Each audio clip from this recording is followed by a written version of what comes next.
Welcome back, preschool. And just as I promised, we have a fun animal story today. And we're going to find that we found two letter A's in the title. There is Annie, right there. See it? And animals. So it's Annie and the wild animals. And it says Jan Brett. Who is Jan Brett? You're right. And we know that author writes the story, author writes the story, author writes the story. That's why she came first. Now I'm opening up my book to a special page called the title page. Good job, the title page. But when I look at this beautiful title page, it also says Jan Brett. So she must have two jobs. What do you think her other job is? You're right, the illustrator. And we know that illustrators illustrate, illustrators illustrate, illustrators illustrate, which means she made the pictures. Very nice for Annie and the wild animals. It had been snowing 4 days. Winter was lasting too long. Something was wrong with Annie's cat. Taffy had stopped playing. She ate more than usual, and she slept all day long. Annie found her curled up in strange places. Her kitty is curled up in the potato bin. She's sleeping on the potatoes. I do think that's a strange place, don't you?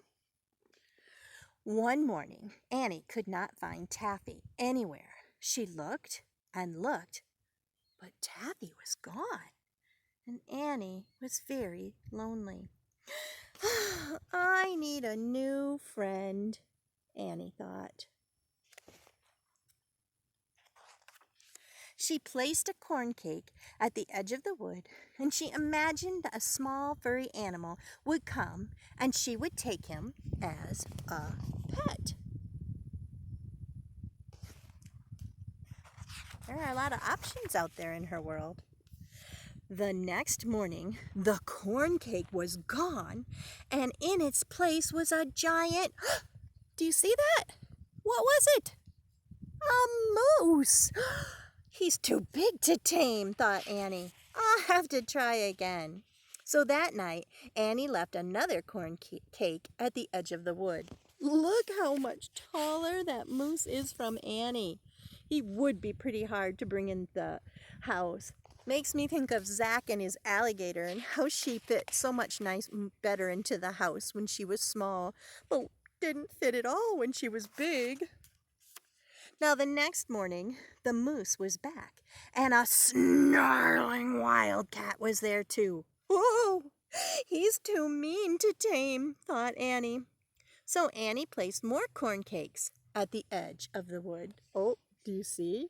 She's there watching. Not that I want to eat Annie. I just want myself a yummy corn cake.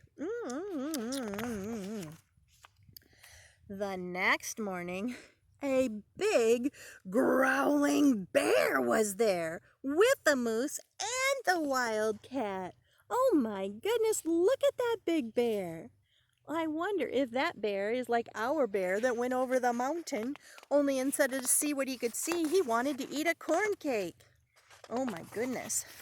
She said, he's too grumpy for a pet, thought Annie.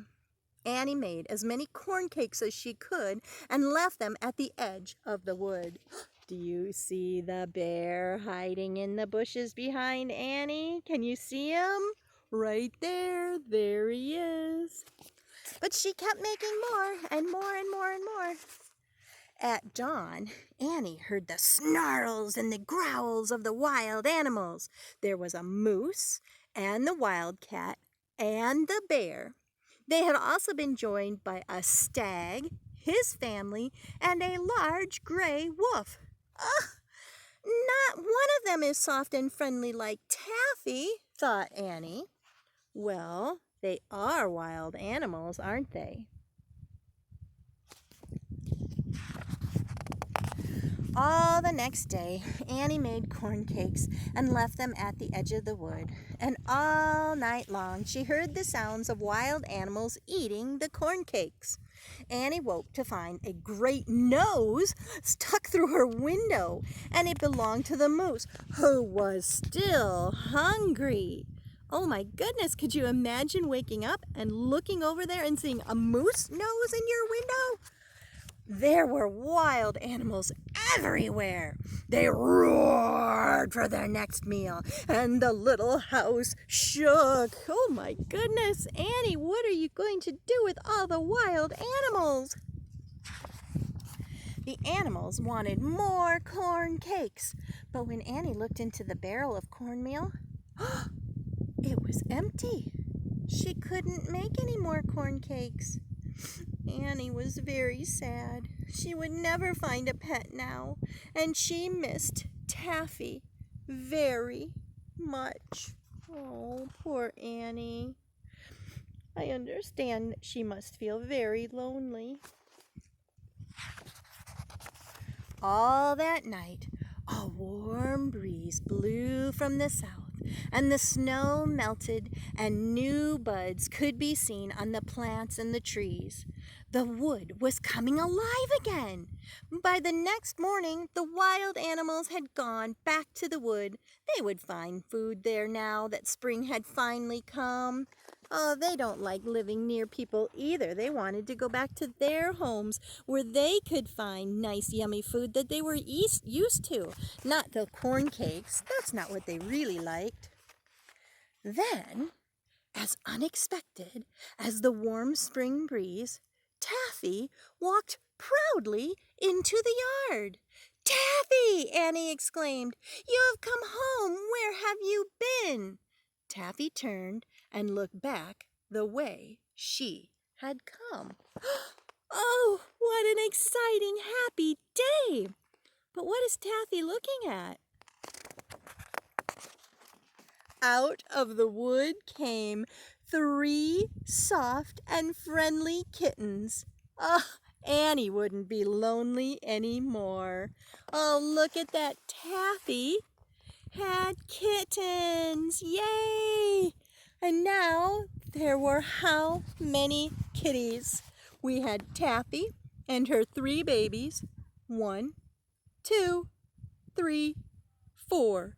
So 1 mama cat and 3 baby cats made for 1, 2, 3, 4 kittens. And you couldn't possibly be lonely with 4 cats in your house. Well, I hope that you enjoyed Annie and the wild animals. And now it's time for us to go for today. So are you ready? Show me your alligator, which, by the way, if you remember, starts with what letter? An A. Good job. Are you ready? Okay. See you later, alligator. See you later, alligator. Bye-bye, butterfly. Bye-bye, butterfly. Give a hug, ladybug. Give a hug, ladybug. Be sweet, parakeet. Be sweet, parakeet. Blow a kiss, jellyfish. Blow a kiss, jellyfish. See you soon, raccoon. See you soon, raccoon. Take care, polar bear. Take care, polar bear. Out the door, dinosaur. Out the door, dinosaur. So long, King Kong. So long, King Kong. Bye-bye, said the fly. Bye-bye, said the fly. We'll see you tomorrow, class. Just remember, Mrs. Ryan loves you, but God loves you even more. Have a great day.